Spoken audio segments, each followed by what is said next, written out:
Chapter 16. Mom. The words slowly penetrated Dani's deep sleep. She was tired and didn't want to get up. Mom. What? She cracked one eye open to find her son standing beside her bed, fully dressed. He held a mug in both hands. We're going fishing with Zach today, right? Huh. She opened the other eye and picked her head up off the pillow. What time is it? 7:30. Here. He thrust the mug at her. I fixed your coffee. Crap. She'd been hoping to catch up on some of the sleep she wished she'd gotten during the work week. 12-hour shifts and still wanting to spend time with her kid always left her sleep deprived. She sat up and took the mug, taking a small sip, careful not to spill any on her sheets. How much sugar did you put in this?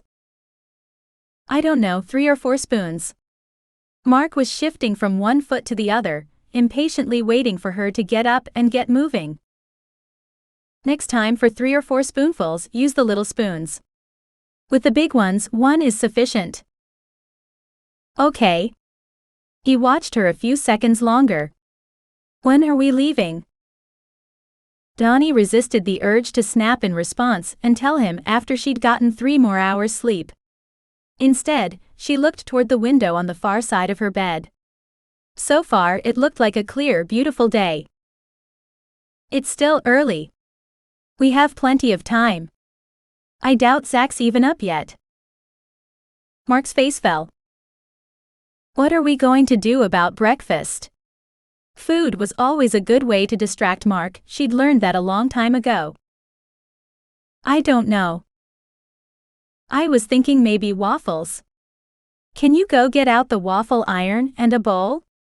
Let me get dressed and I'll come mix them up. Waffles.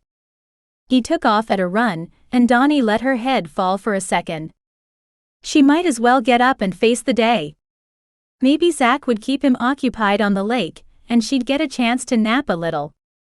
Knowing her son, not likely. A few more sips of the syrupy sweet coffee gave her system enough of a rush to get her up and dressed. She took the mug into the kitchen with her, where she added more coffee. She needed to dilute some of the sweet. After a couple more drinks, she went to the fridge, pulled out what she needed, and got started.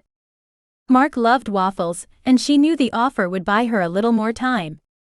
It was a recipe she'd made often enough that she knew it by heart.